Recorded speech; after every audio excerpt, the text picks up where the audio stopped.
Olá! Um estudo apresentado no final de julho pelo Compromisso Campinas pela Educação aponta a redução do analfabetismo funcional, diminuição do déficit na educação infantil e melhora da qualidade do ensino, principalmente no ensino fundamental e médio, como alguns desafios para a educação na cidade. A questão de ordem de hoje discute a superação desses desafios na educação pública com o superintendente da FEAC, gestora do Compromisso Campinas pela Educação, Arnaldo Rezende, e também com o presidente da Comissão de Educação, Cultura e Esportes da Câmara de Campinas, o vereador Antônio Flores, do PSB. Sejam bem-vindos, lembrando que nós aguardamos ainda o diretor pedagógico da Prefeitura de Campinas, que também vai participar do programa conosco. Mas, Arnaldo, a gente falou aqui logo na abertura sobre o Compromisso Campinas pela Educação. Explique primeiro para o nosso telespectador o que é o Compromisso Campinas pela Educação, como surgiu e o que ele faz. Perfeito. O Compromisso Campinas pela Educação nasceu em 2007.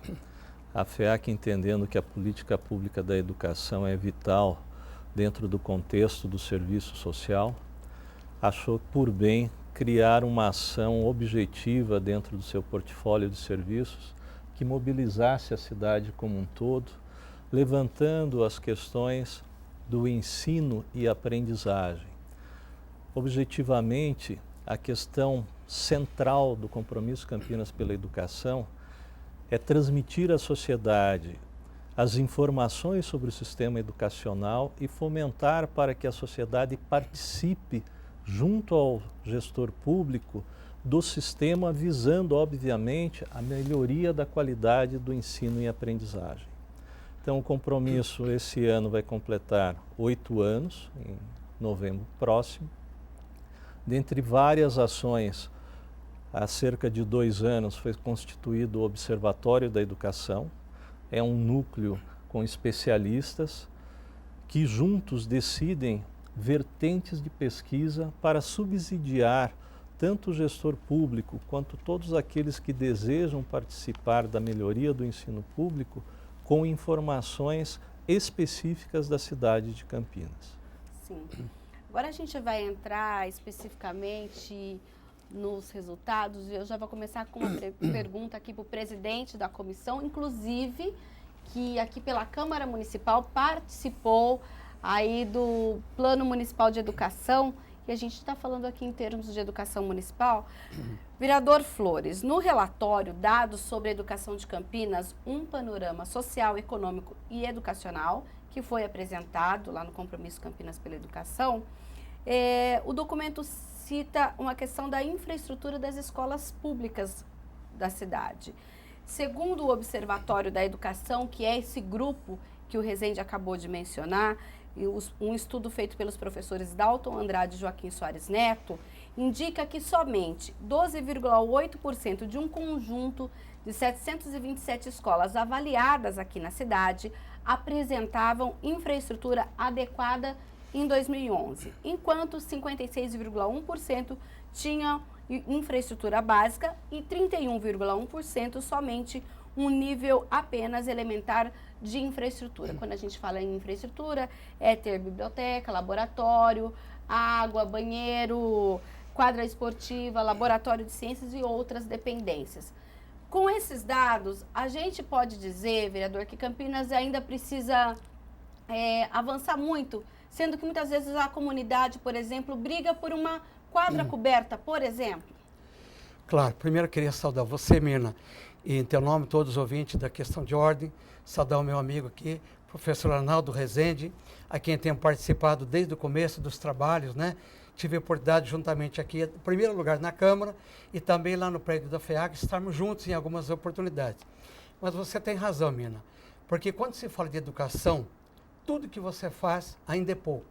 Esses dados que você levantou, que o Observatório levantou, claro que ele procurou a excelência da coisa. Veja que nós estamos falando de Campinas, que é uma cidade que é o oásis no Brasil em termos de educação, uma referência no país em termos de educação. E esses 12,8% que busca a excelência, né, que tem a estrutura mínima adequada, como prédios bons para se estudar, sala de aula boa, carteira, bons professores, né, biblioteca, como você mencionou, estava se buscando a excelência. E veja que a maioria do índice está num ponto médio. Se você somar 12,8 com 56, dá aproximadamente 70% de um bom nível de educação. Mas como eu disse na minha frase inicial, tudo que se fala de educação ainda é pouco. Então significa o quê? Nós temos que lutar muito para melhorar a educação. Prefeito municipal, Secretaria Municipal de Educação, todos os agentes que trabalham com educação, temos que trabalhar em conjunto para melhorar a educação. E eu vejo então nesse compromisso Campinas pela Educação, que começou no ano de 2007, que até 2022 tem metas e tarefas bem definidas, como um dos elementos que vem a cooperar para melhorar essa infraestrutura da cidade. É dessa maneira que eu vejo. Agora, Rezende, quando a gente fala em infraestrutura e da educação, vocês percebem nesse estudo uma discrepância ou não, por exemplo, entre escolas municipais e estaduais? Veja, em termos gerais, elas são muito similares. Não há essa discrepância objetivamente nesse momento, né? O que nós temos um fenômeno em Campinas, que cidades do porte de Campinas já tiveram um grau de municipalização do ensino fundamental bem maior do que Campinas tem hoje, né? Do universo das escolas de ensino fundamental, apenas 42 são da rede municipal, né? Então nós temos um contingente aí de aproximadamente 125 mil alunos matriculados no ensino fundamental, destes menos de 20 mil na rede municipal, cerca de 78, 80 na pública e complementando com a rede privada. Então nós temos uma situação onde o Estado ainda, né, a rede estadual é muito forte mesmo no ensino fundamental. As regiões onde as escolas municipais estão situadas, via de regra, são bairros muito desfavoráveis do ponto de vista socioeconômico. Então você tem a questão do background familiar, do entorno da escola. Às vezes você tem situação onde mesmo o gestor público desejando fazer uma quadra ou não há espaço, a questão de regularização dessas áreas, ou seja, grandes cidades, infelizmente, é de praxe no Brasil, tiveram um crescimento desenfreado nas últimas 3 décadas. Isso atrapalhou todas as políticas, inclusive a política pública da educação. Então você tem as regiões noroeste, sudeste, sudoeste de Campinas, com uma demanda relativamente alta ainda, embora a gente tenha uma taxa de atendimento em nível ótimo, quase 100% do ensino fundamental, ou seja, aquela família que deseja pôr seu filho no ensino fundamental tem vaga em Campinas, mas não necessariamente em alguns pontos específicos próximo à sua casa, né? E a estrutura da escola é um fator importante. Todo mundo deseja ter uma escola bem iluminada, com jardins, com uma quadra poliesportiva coberta, etc, etc. Mas há alguns estudos, não é o caso desse que nós estamos atendendo, que não é suficiente. Nós temos escolas que ensinam bem, os alunos têm bom rendimento nas avaliações oficiais e que a infraestrutura não é a excelente. E a recíproca também é verdadeira. Não adianta você ter uma escola muito bem equipada com um professor que falte, um professor que não esteja capacitado, preparado para dar aula. Onde eu quero chegar é que Campinas tem uma oportunidade, sim, de melhoria de infraestrutura, mas fundamentalmente nós precisamos, no meu entender, nos concentrar hoje na qualidade do ensino, ou seja, a hora que o professor fecha a porta da sua sala de aula e começa a trabalhar com seus alunos, como que este fenômeno está acontecendo, ele está atingindo, essas metas que o vereador Flores citou é do Compromisso Nacional Todos pela Educação, que o Compromisso de Campinas também obteve. E a simbologia de 2022 é porque quando o Brasil completará 200 anos de independência. E entendemos, acho que é consenso de todo mundo, que uma nação só é realmente independente quando houver não só tempo de escolarização, que vem melhorando. 20 anos atrás nós não chegávamos a 6 anos de escolarização média do brasileiro, hoje a gente já passou de 9, mas o problema é a qualidade dessa educação, não é? Nós temos metas de proficiência, de fluxo, de aprendizado correto na idade certa, por conseguinte na série, né? É um país onde se avançou em termos de regulação, né? O Plano Nacional de Educação, o Plano Municipal de Educação, destinação de recursos. Agora, como será esse gasto, como será essa gestão, que é importante a sociedade entender e colaborar, como eu disse, na mobilização de todos, não só daquele que utiliza a escola. Porque vale um parênteses, embora nosso foco sejam as escolas públicas, o ensino nas escolas privadas no Brasil deixam muito a desejar. Comparado com outros países, através de avaliações internacionais, a mais reconhecida é a PISA da OCDE, o Brasil ocupa rankings muito baixos e ali nós temos alunos tanto da escola pública quanto da escola privada. Sim, agora, vereador, no mote do que o Rezende está falando, ainda nesse documento, diz que o ensino fundamental, o acesso à escola está praticamente universalizado em Campinas. Ou seja, todo mundo que quer tem uma vaga. No entanto, a qualidade da educação gera preocupação porque dados da Prova Brasil da edição de 2013 evidenciaram que apenas metade dos estudantes do 5º ano do ensino fundamental de Campinas estava no nível adequado de aprendizagem em língua portuguesa. Em matemática, esse percentual era de 46%. Por que tantos problemas com o aprendizado das duas principais disciplinas da idade escolar, vereador, na sua opinião? Acho que bem colocado, Mirna. Eu até no bloco anterior ia concordar completamente com o educador Arnaldo Rezende, porque quando você falou do bloco anterior de infraestrutura é importante. Condições, né, de habitabilidade, de você poder se locomover dentro da escola, é muito importante. Mas mais importante, a importância dessa tua pergunta, é o grau de profissionalização dos professores, né? Claro que se você, no bojo da tua pergunta, fica o que aconteceu no Brasil nos últimos 20, 30 anos. Por mais que se tenha alocado percentual para a educação definido, né? 25% aloques para a educação a nível de Brasil. O grande problema, o bojo, o cerne do problema, como colocou Arnaldo Rezende, é que esses 25%, eles nunca chegam no seu objetivo final. Esses 25%, se eles fossem completamente, inteiramente alocados para a educação, para a estrutura, valorização de professores, né, na melhoria da qualidade do ensino, hoje o nosso nível de ensino estaria em alto nível. Porém, isso não acontece. Então, nós precisamos nos policiar, por isso que é muito importante agentes que têm da sociedade, como Compromisso Campinas pela Educação, Compromisso de Todos pela Educação. E aí, Arnaldo, eu parabenizo a FEAC e todos os agentes que estão tentando, né, observar, monitorar, sugerir, ajudar, né? Isso é muito importante. Se esses valores conseguirem ser alocados e chegar no seu objetivo final, a educação melhorará seus índices, seu nível, né? E a valorização do professor vai melhorar essa qualidade final de ensino.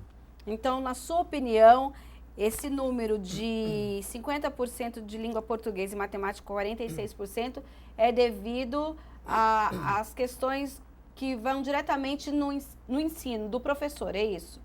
Valorização do professor. Valorização do professor. Valorização do professor e, infelizmente, Mirna, o percentual destinado à educação não chega na reta final. Essa é a verdade. A gente vai chegar daqui a pouquinho aí, mas, Arnaldo, eu tenho 30 segundos para terminar esse bloco. Nesse estudo, aponta quais são os fatores que levaram os alunos a ter esse percentual ou isso não foi ainda mensurado? nós não temos dados diretos objetivos, há hipóteses levantadas. Tá, daqui a pouco você vai falar sobre ela, então, sobre essas hipóteses, porque nós vamos para um breve intervalo e voltaremos já já com questão de ordem.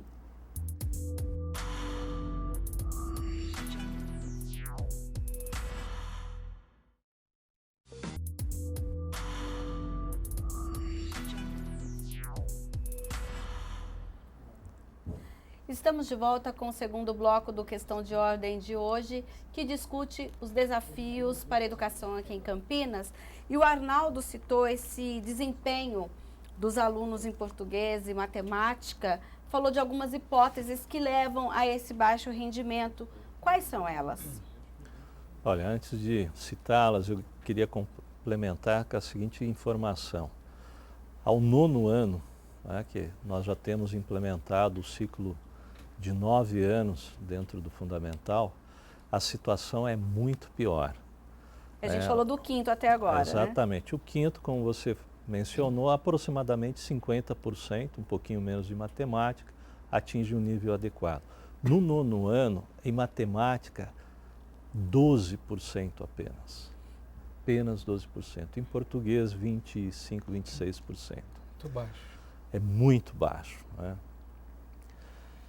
Este ciclo primeiro do ensino fundamental, o estudo mostra que ele teve uma leve melhora de 2005 para cá, tá? Quando começaram as medições, as provas Brasil, etc. Porém, o 9º ano continua estagnado e sem avanços. Né? Uma das hipóteses que é um marco da 5ª série para frente é a questão do quadro de professores ser por disciplina, ou seja, sai a unidocência e vem vários professores com várias disciplinas. Então, esse é um fato que alguns especialistas atribuem à queda muito forte entre a performance, o aprendizado da 5ª para a 9ª série. Quer dizer, nós temos um sistema, não é, vereador, que ao invés de melhorar, ele regride em termos de ensino e aprendizado.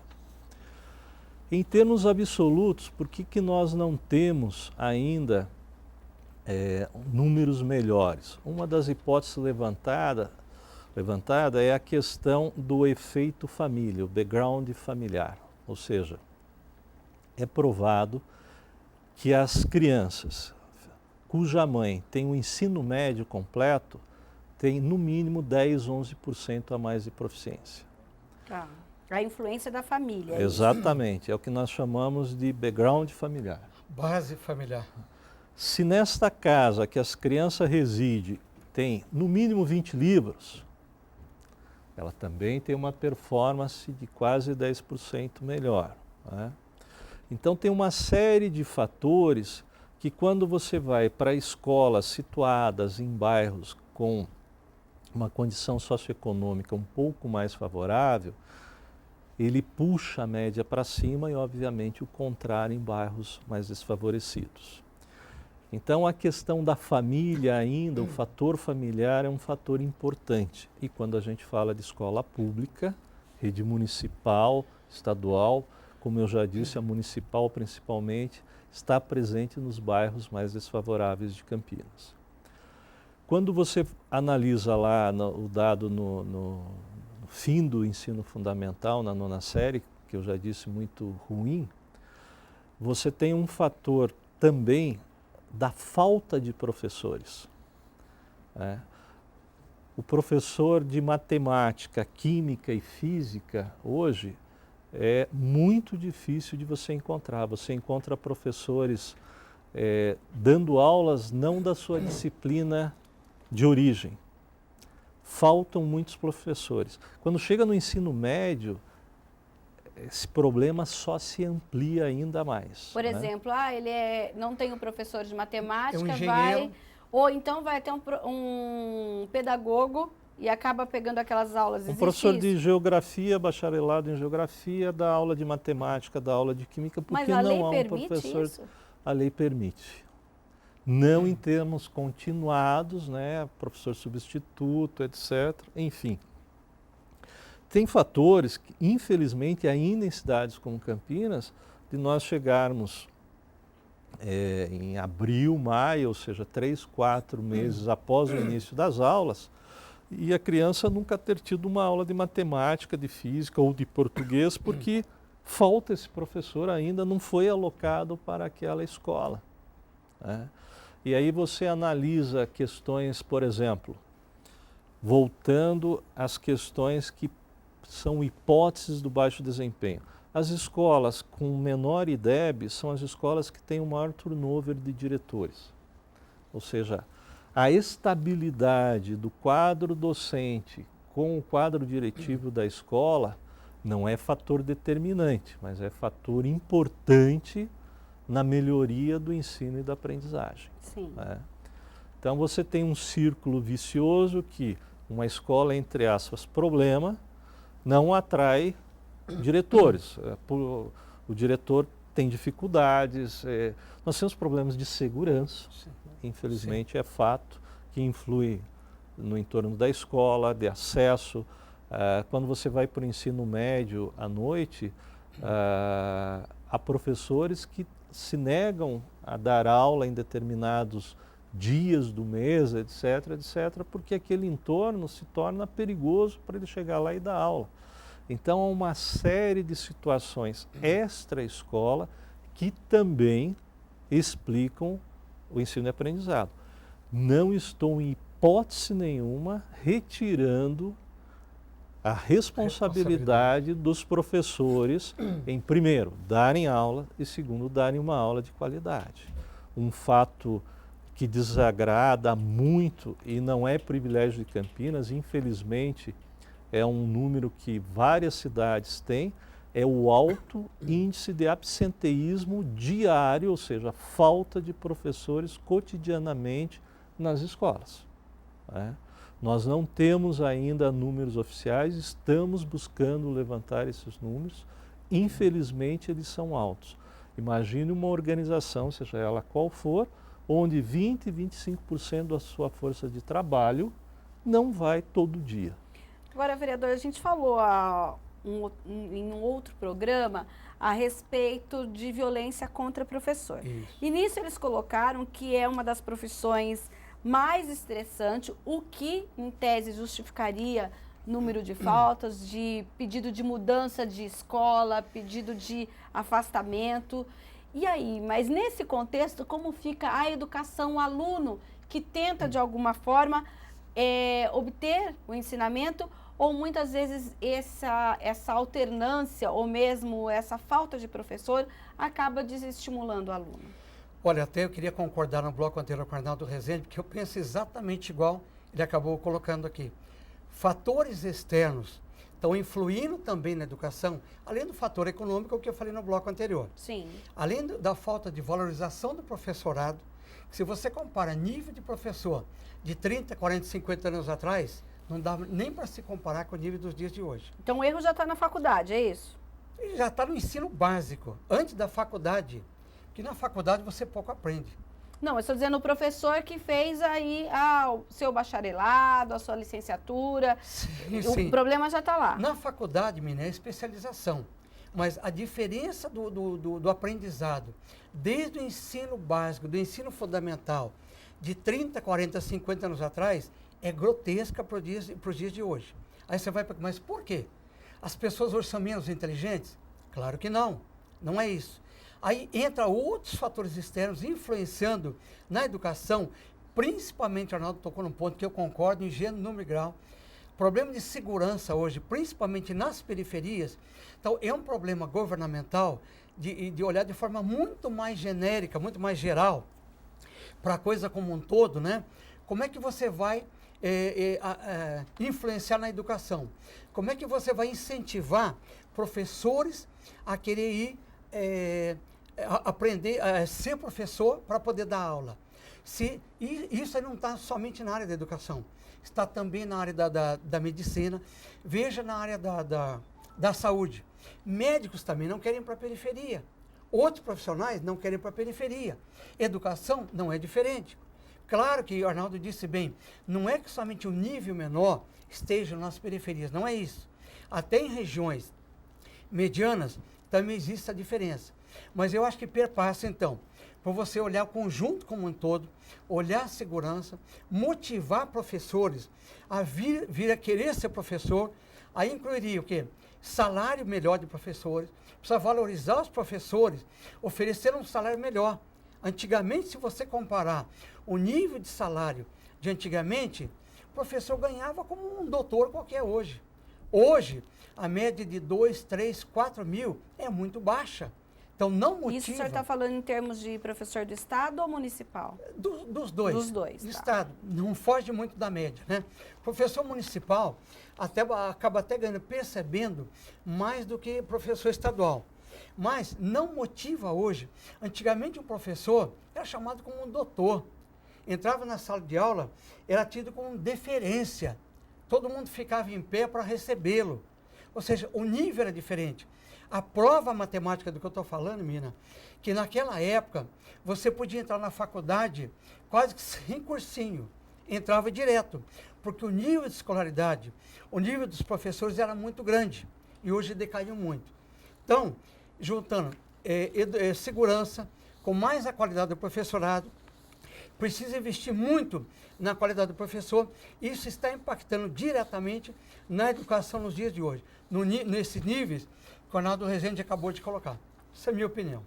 Tá certo. Então, nós vamos para mais um breve intervalo. Na sequência, voltaremos com questão de ordem, já com a participação do representante da Secretaria Municipal de Educação. A gente volta já.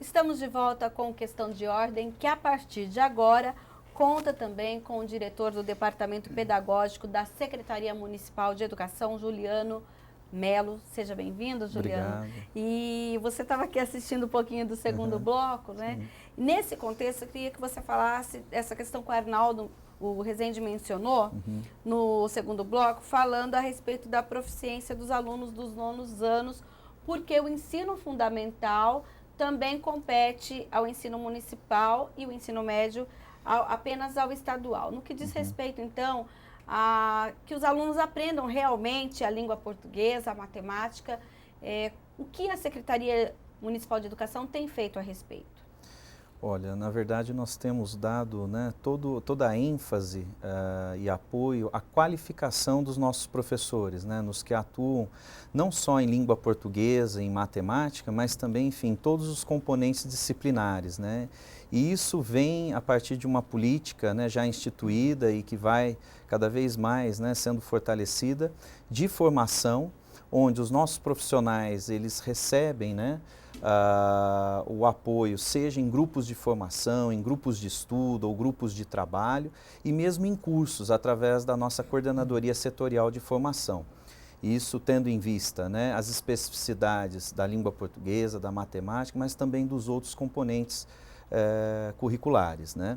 E nós defendemos na Secretaria e temos feito um trabalho junto também aos orientadores pedagógicos de cada escola de ensino fundamental e que esse trabalho também repercute, né, nas escolas propriamente ditas, que é uma abordagem interdisciplinar, uma abordagem, né, que tenta o máximo possível avançar na construção de um conhecimento que prime pela leitura, pela escrita, pelo raciocínio lógico-matemático, mas que também não fique circunscrita apenas às aulas de língua portuguesa e matemática, ou seja, que cada professor, né, a partir do seu componente, ele tenha esse foco, ele tenha esse objetivo, né, de alcançar esse aluno na sua especificidade, na especificidade do seu conteúdo propriamente dito, da sua disciplina, mas a partir muitas vezes de uma abordagem pela pedagogia de projetos, né, de uma abordagem que concatene ali os esforços dos profissionais, possa trabalhar com esse nosso aluno,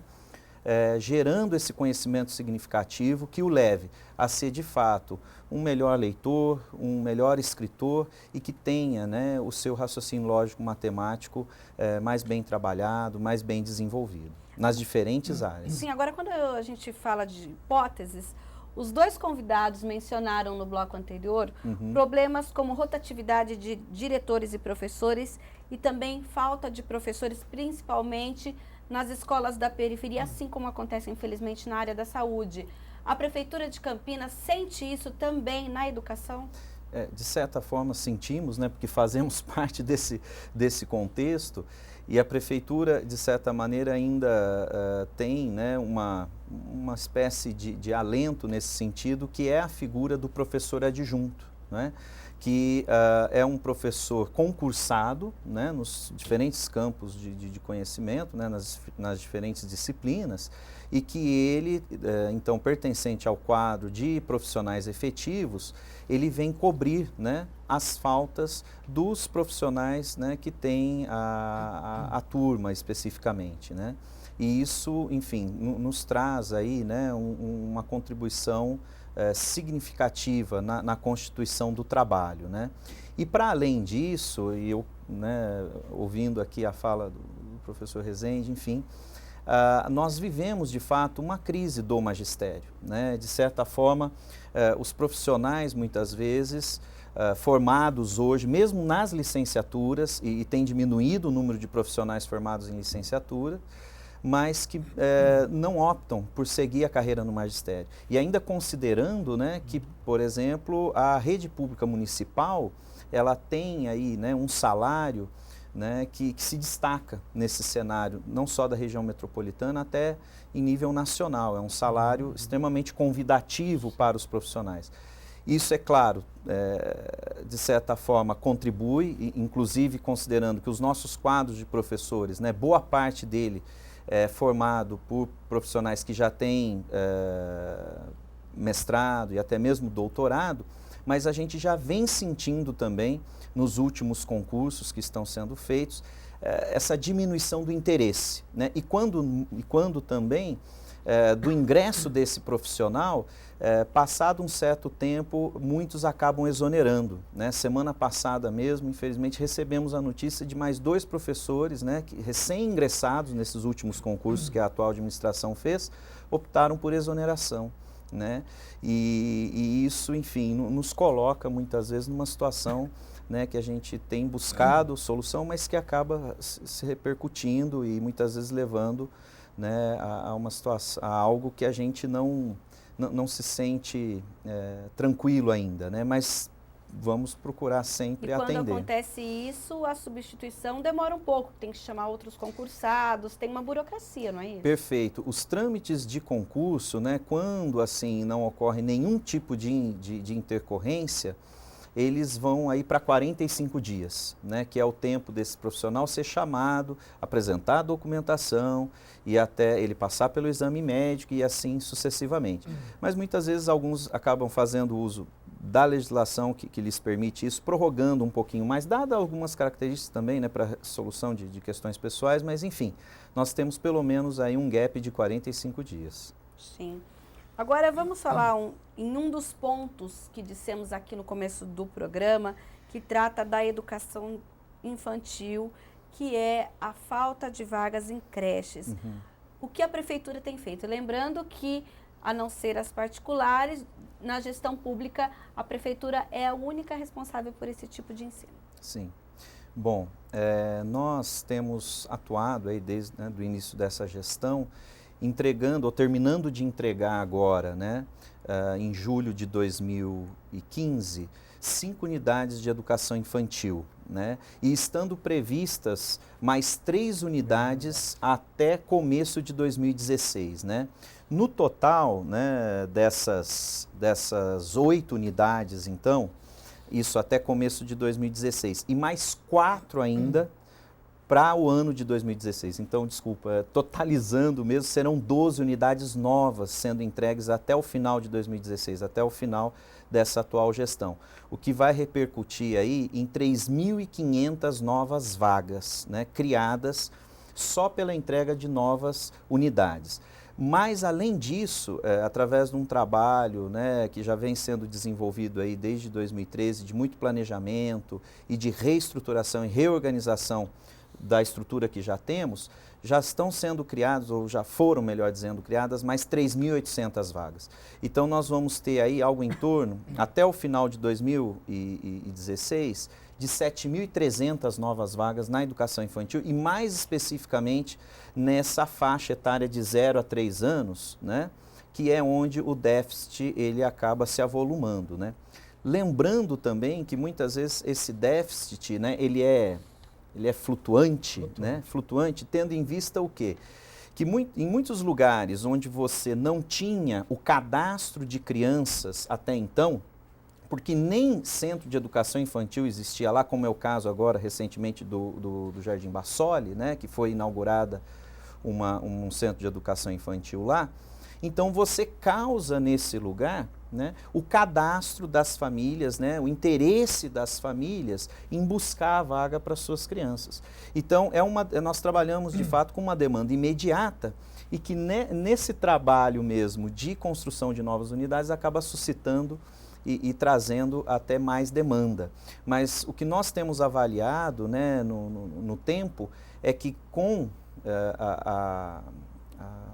a implantação, né, dessas novas vagas, a tendência, felizmente, é de cada vez mais a gente ir diminuindo. Mas vai dar para zerar a conta uma hora? Olha, o nosso objetivo, e trabalhamos por isso. Né, vai sempre diminuir, mas zerar acho que nunca vai. Esse é um indicador positivo do estudo. De 2007 para cá, praticamente dobrou a oferta de creche, porque há uma concentração, obviamente, no grupo 2 e no grupo 3, ou seja, após os 3 anos de idade. E o Plano Nacional de Educação busca que a gente atinja no mínimo 50% das crianças, que estima-se hoje em Campinas algo como 6.500 de um total de 12, 13 mil. Agora, uma questão, acho que estratégica que a gente tem que pensar é que a taxa de natalidade no Brasil e em Campinas também vem caindo, vem reduzindo. Nós temos hoje uma taxa abaixo de 2, isso significa não repor, né, porque a cada 2 adultos, em tese, dois filhos, é a reposição. Abaixo Sim. disso, se reduz a população. Então, alguns estudos já da Fundação SEAD mostram uma curva onde, a partir de 2018, talvez consolidando entre 21 e 23, você tenha uma redução de taxa líquida de matrícula em todas as fases, né? Isso significa que essa demanda de hoje, ela vai se resolver de duas formas, com aumento da oferta e diminuição da demanda. É meio paradoxal o que eu vou dizer, mas se não houver movimentos migratórios para Campinas, né, considerando que a população não receba fluxos externos, 2025 a 2030 nós teremos vagas sobrando na educação básica como um todo, fundamental e médio. Né? Ensino médio é um paradoxo ruim, porque há vaga sobrando, mas é porque há adolescente e jovem fora. Isso, nesse contexto, eu vou aproveitar, pegar a deixa do Arnaldo e dizer o seguinte: o problema é o abandono escolar. Nesse estudo, diz o seguinte, que nós precisamos incluir 3.121 jovens de 15 a 17 anos no ensino médio, porque em 2007 a taxa de abandono escolar no ensino médio era inferior a 5%. E, no entanto, em 2013 atingiu quase 7% do total de alunos matriculados. Aí eu pergunto, será que essas regras do EJA, daqui a pouco a gente vai chegar lá, para o ensino de jovens e adultos, não estimula que os jovens de 15 a 17 deixem para estudar mais tarde, por isso essa evasão? Essa é uma hipótese que eu acredito muito nela. É um paradoxo também, porque você precisa do EJA, mas ele não pode ser um elemento que ajude a evasão escolar na idade certa. Sem dúvida. E vale ressaltar uma questão, esses 3.100 e poucos, eles se matricularam e saíram. E ainda estão na faixa de 15 a 18 anos. Porque se você pegar A população de 15 a 18 anos tem 41% que sequer fez a matrícula, sequer terminou o ensino médio, o fundamental, perdão. Então nós estamos falando de uma parte que é inferior praticamente à metade dos jovens de 15 a 18 anos que deveriam estar no ensino médio. Então você tem questão do fluxo, que a partir do ensino médio ele fica totalmente defasado. Você tem a questão do EJA, ele diz, bom, sabe de uma coisa, eu vou abandonar, quando eu tiver 19 anos eu vou lá e resolvo meu problema do EJA. Embora Campinas, pelo estudo, não mostra isso, porque a gente sai de 26 mil, se me falha a memória, para 10 mil taxa bruta de matrícula no EJA. Isso é uma boa informação. Né? Um fato preocupante é que se a gente puxar essa linha até 29 anos, nós temos 61% a 63% de 15 a 29 anos que não concluem o ensino médio e não se matriculam em nenhuma faculdade, porque tem aquele que matricula e sai. Nossa taxa líquida hoje de 18 a 29 em ensino superior em Campinas é 21%. Comparado ao Brasil, é bom, mas comparado ao mundo desenvolvido, é horrível. Eu vou tocar numa ferida, Arnaldo. Eu sei que quando a gente está falando no bloco anterior, Mina, que eu falo dos índices, está procurando explicar porque o índice de baixa escolarização, né, de baixo nível de aprendizado, você tocou bem nesse assunto. Quando você fala, eu não acredito, Arnaldo, que esse perfil de aluno ele tem a capacidade de pensar assim, eu vou começar, depois eu vou parar e deixar para depois, para fazer o EJA. Não acredito. Não nesse sentido, vereador, mas no sentido de que eu me matriculei, vou 2, 3 meses, aí eu não quero mais, depois eu resolvo. Não, mas eu estou dando uma opinião... Não que ele pensou nisso antes, mas no sentido de que ele não tem capacidade de pensar nisso antes. Aí persiste a pergunta, por que então que todo esse percentual está deixando? Na minha visão, eu sei que eu vou tocar numa ferida aqui, né? De repente, a vida hoje, a qualidade de vida mudou muito, principalmente em periferias. Hoje, a droga entrou de uma forma muito pesada em todos os níveis da cidade. É um ponto que quase nenhum governo gosta de tocar, não quer tocar, é perigoso tocar, né? Porém, o que está desestimulando tantos jovens a ficarem na escola? O que está desestimulando tantos professores a ir dar aula, ser especialista. De novo o fator externo. De novo o fator externo. Então, eu quero tocar nessa ferida, que eu acho que o fator externo está impactando muito, né? Juliano até colocou bem. Hoje o nível salarial do professor municipal até que é um bom nível. Mas quando você compara, o mercado médio por aí oferece, tá? 3, 4, 5 mil de salário, é mais ou menos isso que oferece a rede de professores a nível estadual municipal. E antigamente o professor ganhava a nível de um doutor, 8, 10, 12 mil reais. Então ainda está muito aquém, por mais que se faça muito esforço, né, da rede municipal, da rede estadual, tente se valorizar, ainda está muito aquém do que era percebido antigamente. E esses fatores externos, né, do nível da droga nos dias de hoje, está desincentivando os alunos a estudarem, os professores a permanecer no local. Então eu queria tocar nessa ferida. Como os governos vão resolver isso, nós não sabemos. Precisamos ir para cima, partir desse ponto aí, senão a gente vai ficar aqui enxugando gelo, dando volta, né? Falando sempre do problema, mas não apresentando solução. Exatamente, Mena. Essa questão do salário, eu acho que é consenso que os professores não têm a remuneração merecida adequada. Agora, eu reitero que o colocado pelo Juliano, enfatizado agora pelo vereador, é um fato. A rede municipal de Campinas é fora da curva brasileira. O professor da rede municipal de Campinas, comparado com a rede estadual que trabalha em Campinas, me corrija se eu estiver errado, Juliano, ganha em média 2,5 vezes mais. Não é um pouco mais. Tá? E você percebe pelos resultados de ensino e aprendizagem que o resultado de ensino e aprendizagem é semelhante. Ou seja, o professor precisa ser valorizado, ele precisa ser remunerado, mas somente aumentarmos o salário do professor não é solução Isoladamente não é para ensino e aprendizagem, porque se fosse a rede municipal, teria que ter uma proficiência de resultado bem superior à estadual. O que não ocorre, é levemente superior nos primeiros anos do ensino fundamental e depois do 5º ao 9º é praticamente igual. Não, você está correto, eu sei que o Juliano vai complementar, mas não somente, você tem razão total, não somente salário é um fator estimulante. O nível de profissionalização, aí o Juliano sabe que acompanhou bem, né? No Plano Municipal de Educação, que aliás está muito bem elaborado nesse plano para 10 anos, né? Um dos itens, você sabe, na meta 16, quando ele fala em colocar 80% dos alunos da educação básica, dos professores da educação básica, né? Com curso de pós-graduação, isso também vai ajudar, né? Não, com certeza.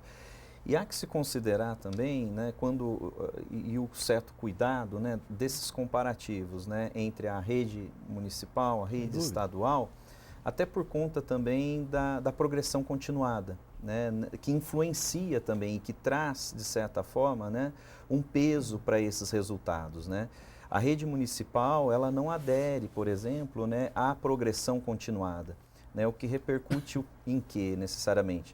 Num número um pouco mais elevado de reprovações, né? E nesse sentido também acaba impactando no IDEB, né? Então há que se considerar dessa forma. Agora, mais especificamente sobre a EJA, né? A gente hoje em Campinas, né? A gente está tendo já de algum tempo aí uma análise um pouco mais direcionada também, né, dentro desse público, né, ou dessa população que de alguma forma já foi excluída, né, em algum momento.